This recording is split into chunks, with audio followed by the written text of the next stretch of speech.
हरे कृष्ण। कृष्ण संकीर्तन और कृष्ण को जानने की विधि। हरे कृष्ण कृष्ण कृष्ण हरे हरे, हरे राम राम नाम हरे हरे। अगले श्लोक में श्री कृष्ण कहते हैं, क्षिप्रं भवति धर्मात्मा शासन शांति निगसति कौन्तेय प्रतिजानीहि न मे भक्त प्रणश्यति। वो शीघ्र ही धर्मात्मा हो जाता है और स्थायी शांति प्राप्त करता है कि हे कुंतीपुत्र, निडर होकर घोषणा कर दो कि मेरा भक्त कभी नष्ट नहीं होता। भगवद गीता 9.31।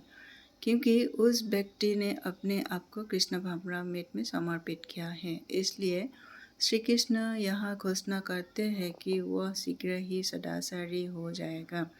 जैसे ही बिजली के पंखे का तार निकल देने पर भी पंखा कुछ देर तक चलता रहता है, किंतु वह निश्चित ही है कि पंखा थोड़ी देर में अवश्य रुक जाएगा। जो ही हम श्री कृष्ण के चरण कमलों की शरण में लेते हैं, तो ही हम अपने सकाम कर्मों का बटन बंद कर देते हैं। और यद्यपि वे कर्म कुछ समय तक चलते रहते हैं, तथापि वह निश्चित है कि वे शीघ्र समाप्त हो जाएंगे।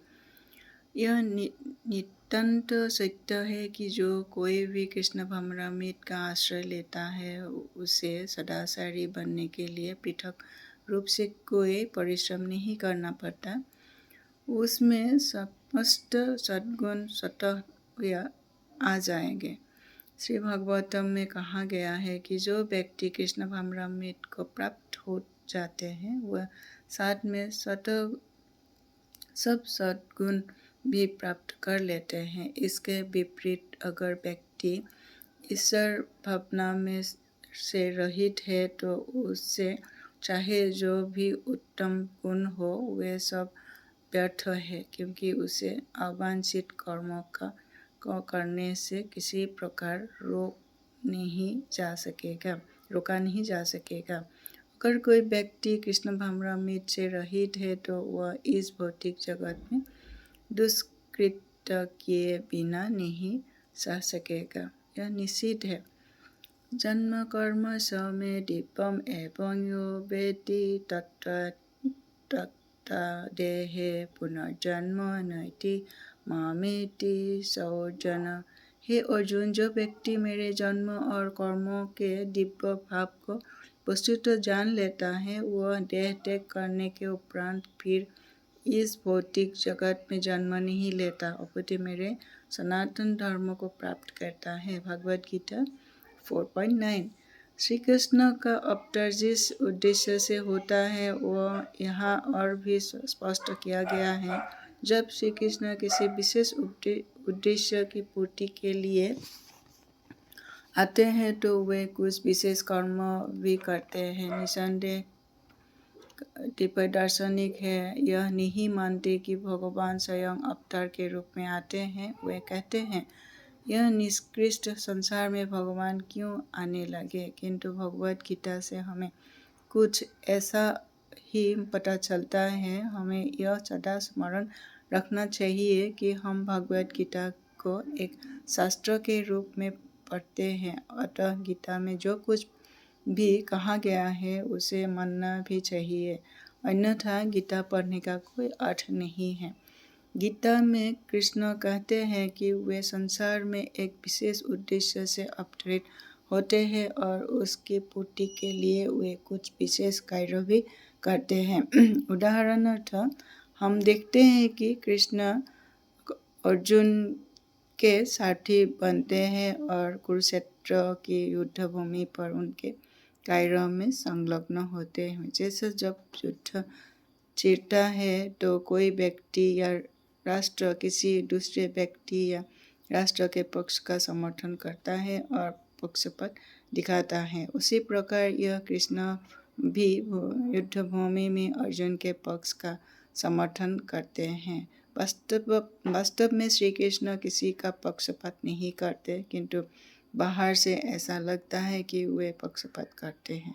हमें इस पक्षपात को साधारण दृष्टि से नहीं देखना चाहिए। इस श्लोक में श्री कृष्ण यह भी स्पष्ट करते हैं कि इस भौतिक संसार में उनका अवतरण दिव्य है। दिव्यम शब्द का अर्थ है अलौकिक।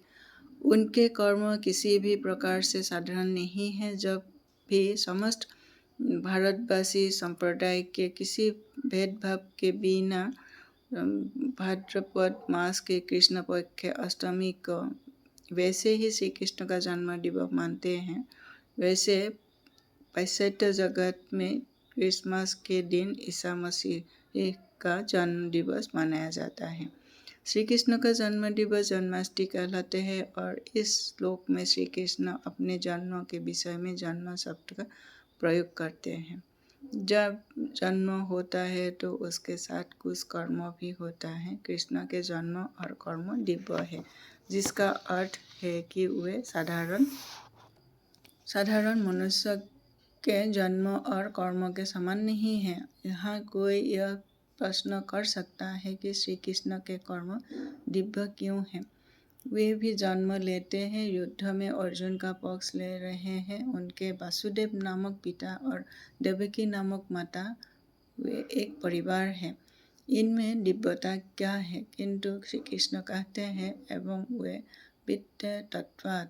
कृष्ण के जन्म और कर्म तो तत्व से जानना आवश्यक है। जब व्यक्ति श्री कृष्ण के जन्म एवं कर्म को सही ढंग से जान लेता है तो परिणाम यह होता है, तत्ता देहं पुनर्जन्म नैति मामेति स अर्जुन। अर्थात हे अर्जुन, यह व्यक्ति देह त्याग करने के उपरांत फिर इस भौतिक जगत में जन्म ग्रहण नहीं करता, वरन सीधे मुझे ही प्राप्त करता है। इसका अर्थ यह हुआ कि वह एक मुक्तात्मा हो जाते हैं और साक्षात आध्यात्मिक जगत में प्रविष्ट होकर अपने मूल सच्चिदानंद स्वरूप को प्राप्त कर लेता है। ऐसा केवल तभी हो सकता है जब हम श्री कृष्ण के जन्म तथा कर्म की दिव्य प्रकृति को तत्व से समझ ले। हरे कृष्ण।